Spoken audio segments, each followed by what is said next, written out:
Maine General Health CEO blames part of the closure on Maine care reimbursements that don't cover the cost of care and excessive denials from private insurance companies. We're seeing everything slowly peter away. We're losing in-home services. Jess Reed says her son Brody was diagnosed with autism at a center just like the one closing in Augusta that offers comprehensive testing and a recommended treatment plan. She's seen home health services in her area get cut, but says now even big hospitals are cutting services.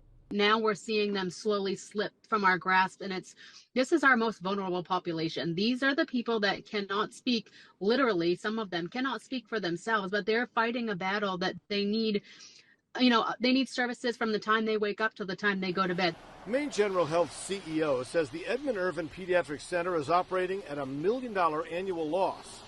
He issued a statement saying, "We cannot continue with business as usual.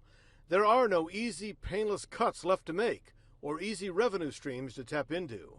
I'm very concerned about that. I think for some of these institutions, and I don't know about the Irvin Center, but for a lot of these institutions, MaineCare is their big provider. It's absolutely terrible.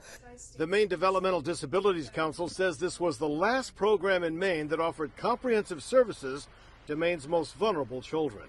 They have psychologists, a doctor, speech therapists, occupational therapists, physical therapists, all over the course of one day working with a child. MaineGeneral is also cutting psychological evaluations at the Edmund Irvin Center.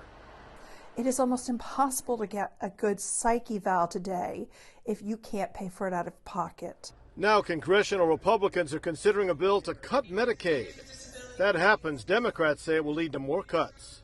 If Washington turns its back now, the consequences could be catastrophic.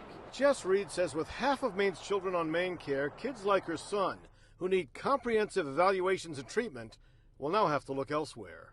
Right now, we're looking out of state for services for my son because there is nothing here. Healthcare providers have tried for years to get the state to raise MaineCare reimbursement rates.